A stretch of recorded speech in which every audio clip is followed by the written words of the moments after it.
In this tutorial, we're looking at a problem that is no longer in equilibrium. Instead, we see that it's going to be accelerating, and hence the forces are unbalanced according to the second law of motion. This problem has that an elevator with a mass of 15,000 kilograms accelerates upward at a rate of 3 meters per second squared. What is the force exerted by the cable on the elevator?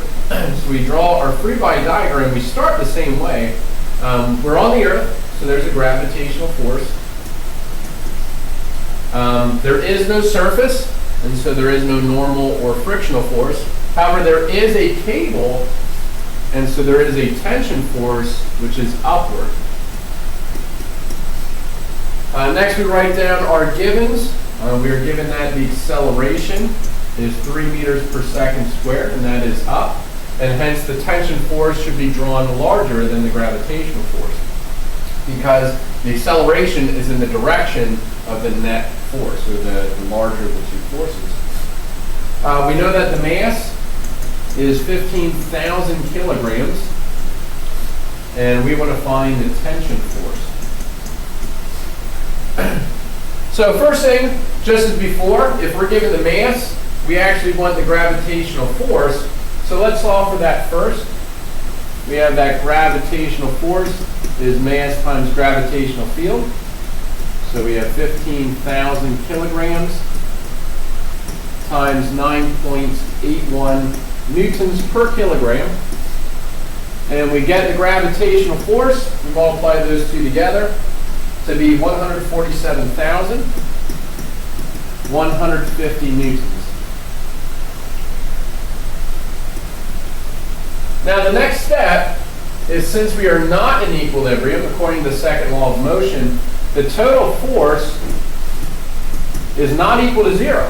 It's equal to mass times acceleration. In this case, the acceleration is in the y direction, so I'm actually going to label it as the total force in the y. There are no force in the x, but I'm going to label that, and you'll understand a bit more why in the next problem to come.